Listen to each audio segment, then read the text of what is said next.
Mehndi green ഷെയ്ഡിലേക്ക് വന്നിരിക്കുന്ന ഒരു beautiful ആയിട്ടുള്ള 3 പീസ് സെറ്റാണ്. നല്ല ഭംഗിയുള്ളൊരു ത്രെഡ് വർക്ക് ഒക്കെ ആഡ് ചെയ്ത് കൊടുത്തിട്ടുള്ളൊരു പാറ്റേൺ ആണ്. നമുക്കൊരു ക്യാഷ്വൽ വെയർ ആയിട്ടൊക്കെ യൂസ് ചെയ്യാനായിട്ടൊരു ബെസ്റ്റ് ഓപ്ഷൻ ആയിരിക്കും. ഇത് കണ്ടോ, ഇതിൻ്റെ ഈ ഒരു യോക്ക് പോർഷനിൽ ഫുൾ ഇതേപോലെ തന്നെ ത്രെഡ് വർക്ക്സ് ആണ് ആഡ് ചെയ്തിരിക്കുന്നത്. സിമ്പിൾ ആയിട്ടുള്ളൊരു പാറ്റേണിൽ വന്നിരിക്കുന്നതാണ്. സ്ലീവിൽ ഉൾപ്പെടെ ലൈനിങ് ആഡ് ചെയ്തിട്ടുണ്ട്.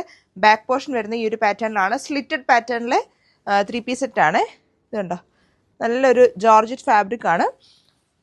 ഇതിൻ്റെ ദുപ്പട്ട വരുന്നത് ഞാൻ ഈ വെയർ ചെയ്തിരിക്കുന്ന പാറ്റേണിൽ ഫുൾ ഇതേപോലെ തന്നെ സ്കാലപ്പ് ബോർഡേഴ്സ് ആഡ് ചെയ്തിട്ടുണ്ട്. ഈ ഒരു സ്കാലപ്പ് ബോർഡേഴ്സിൽ ഒരു ബോർഡറിൽ മൊത്തം ഇതേപോലെ തന്നെ ത്രെഡ് വർക്ക്സും കൊടുത്തിട്ടുണ്ട്. സ്പ്രെഡഡ് ആയിട്ടും ഈ ഒരു മൾട്ടി കളർഡ് ആയിട്ടുള്ള ഫ്ലവേഴ്സ് ആഡ് ചെയ്തിട്ടുണ്ട്. ഇതിൻ്റെ പാൻസ് വരുന്നത് സ്ട്രെയിറ്റ് ബോട്ടമാണ് വിത്ത് പോക്കറ്റ്സ് ആഡ് ചെയ്തിട്ടുള്ള പാറ്റേണിലെ പാൻസ് ആണ്. ഇതാണ് അതിൻ്റെ പാൻസ് വരുന്നത്. ഇതിൻ്റെ സൈസസ് വരുന്നത് നമുക്ക് മീഡിയം തൊട്ട് 3XL വരെയുള്ള സൈസസ് അവൈലബിൾ ആണ്. ഓർഡേഴ്സ് പ്ലേസ് ചെയ്യാനായിട്ട് നമ്മുടെ വാട്സപ്പ് നമ്പറിലേക്ക് മെസ്സേജ് അയക്കുക. ഓൾ ഓവർ UAE നമുക്ക് ഷിപ്പിംഗ് അവൈലബിൾ ആയിരിക്കും.